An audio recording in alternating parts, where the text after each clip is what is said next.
ನೆರಿಗಾ ಯೋಜನೆಯಲ್ಲಿ ಗ್ರಾಮಸ್ಥರು ಹೆಚ್ಚಾಗಿ ನೋಂದಣಿ ಮಾಡಿಕೊಂಡು ತಮ್ಮ ವೈಯಕ್ತಿಕ ಕಾಮಗಾರಿ ಮತ್ತು ಸಮುದಾಯದತ್ತ ಕಾಮಗಾರಿಗಳನ್ನು ಮಾಡುವುದರಿಂದ ಗ್ರಾಮಗಳ ಅಭಿವೃದ್ಧಿ ಮಾಡಬಹುದು ಎಂದು ನೆಲ್ಲಿಹಂಕಲು ಗ್ರಾಮ ಪಂಚಾಯಿತಿ ಅಧ್ಯಕ್ಷರಾದ ದಿನೇಶ್ ಜಿಎ ತಿಳಿಸಿದರು. ಚನ್ನಗಿರಿ ತಾಲೂಕಿನ ನೆಲ್ಲಿಹಂಕಲು ಗ್ರಾಮದ ಶ್ರೀ ಸೇವಾಲಾಲ್ ದೇವಸ್ಥಾನದ ಆವರಣದಲ್ಲಿ ಗ್ರಾಮ ಪಂಚಾಯಿತಿ ವತಿಯಿಂದ ಹಮ್ಮಿಕೊಳ್ಳಲಾಗಿದ್ದ 2025-26ನೇ ಸಾಲಿನ ಮಹಾತ್ಮ ಗಾಂಧಿ ರಾಷ್ಟ್ರೀಯ ಗ್ರಾಮೀಣ ಉದ್ಯೋಗ ಖಾತರಿ ಹಾಗೂ 15ನೇ ಹಣಕಾಸು ಯೋಜನೆಯ ಸಾಮಾಜಿಕ ಲೆಕ್ಕ ಪರಿಶೋಧನಾ ಗ್ರಾಮ ಸಭೆಯನ್ನು ಉದ್ಘಾಟಿಸಿ ಮಾತನಾಡಿದ ಇವರು, ನೆಲ್ಲಿಹಂಕಲು ಗ್ರಾಮ ಪಂಚಾಯಿತಿ ವ್ಯಾಪ್ತಿಗೆ ಬರುವ 7 ಗ್ರಾಮಗಳಲ್ಲಿ ಸುಮಾರು 841 ಕುಟುಂಬಗಳನ್ನು ಹೊಂದಿದ್ದು, ಗ್ರಾಮ ಪಂಚಾಯಿತಿಯಲ್ಲಿ ಮಹಾತ್ಮ ಗಾಂಧಿ ರಾಷ್ಟ್ರೀಯ ಗ್ರಾಮೀಣ ಉದ್ಯೋಗ ಖಾತರಿ ಯೋಜನೆಯಡಿಯಲ್ಲಿ ಕೇವಲ 482 ನೋಂದಣಿಯಾಗಿದ್ದು,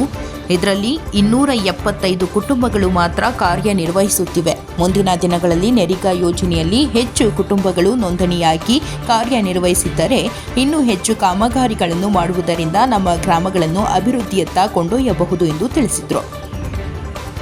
ಲೆಕ್ಕ ಪರಿಶೋಧನಾ ವರದಿಯನ್ನು ಮಂಡಿಸಿದ ತಾಲೂಕು ಲೆಕ್ಕ ಪರಿಶೋಧನಾ ತಂಡದ ವ್ಯವಸ್ಥಾಪಕರಾದ ಜೆಎಂ ಕೊಟ್ರೇರವರು 2024-25ನೇ ಮಹಾತ್ಮ ಗಾಂಧಿ ರಾಷ್ಟ್ರೀಯ ಗ್ರಾಮೀಣ ಉದ್ಯೋಗ ಖಾತರಿ ಯೋಜನೆಯಡಿಯ ಸಮುದಾಯ ಮತ್ತು ವೈಯಕ್ತಿಕ ಕಾಮಗಾರಿ ಮತ್ತು 15ನೇ ಹಣಕಾಸು ಆಯೋಗ ಹಾಗೂ 4ನೇ ರಾಜ್ಯ ಹಣಕಾಸು ಆಯೋಗದ ಯೋಜನೆಯಡಿಯಲ್ಲಿ ಗ್ರಾಮ ಪಂಚಾಯಿತಿಯಿಂದ 77, PRDE ಇಲಾಖೆ 1, ತೋಟಗಾರಿಕೆ ಇಲಾಖೆ 12 ಕಾಮಗಾರಿ, ಎಲ್ಲ ಇಲಾಖೆಯಿಂದ ಒಟ್ಟು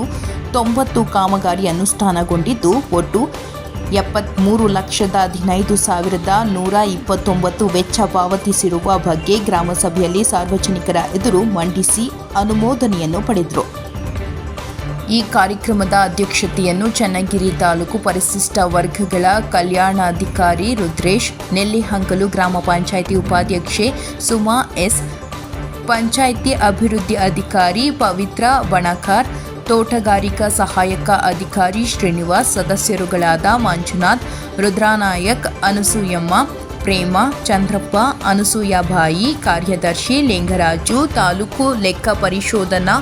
ತಂಡದ ಸದಸ್ಯರು, ಅಂಗನವಾಡಿ ಮತ್ತು ಆಶಾ ಕಾರ್ಯಕರ್ತೆಯರು ಮತ್ತು ಗ್ರಾಮ ಪಂಚಾಯಿತಿ ಸಿಬ್ಬಂದಿ, ಗ್ರಾಮಸ್ಥರು ಹಾಜರಿದ್ದರು.